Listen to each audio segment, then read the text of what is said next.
पापा पोसल कहू सुगवा के जैसे मछरी के जैसन दिल को बेचिगे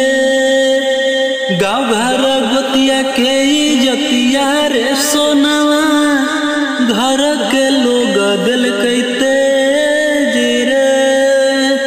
पापा पोसल कहू सुगवा के जैसे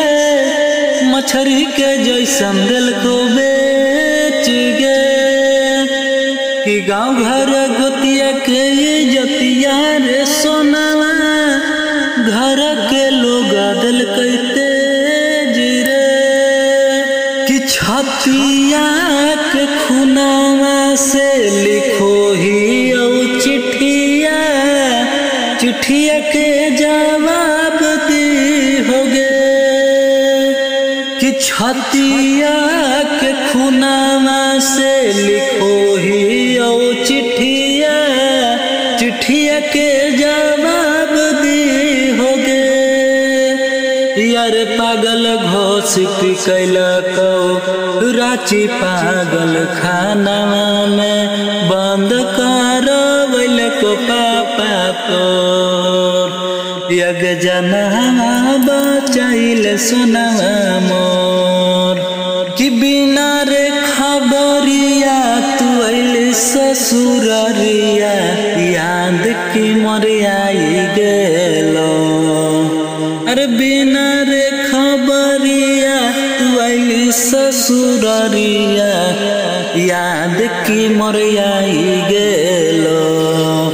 यग कोलो नहीं आ रहलो मोबाइलवो बंद बता रहलो तो पागल घबरा गेलो यग कोलो नहीं आ रहलो मोबाइलवो बंद बता रहलो तो पागल घबरा गेलो कि पढ़ते से नूरावा बदल गेले पागली बदल गेले पागली कि पढ़ते से नूरावा बदल गेले पागली बदल गेले पागली मोर दिलवा लेके कहाँ चल गेले पागली मोर दिलवा लेके कहाँ चल गेले पागली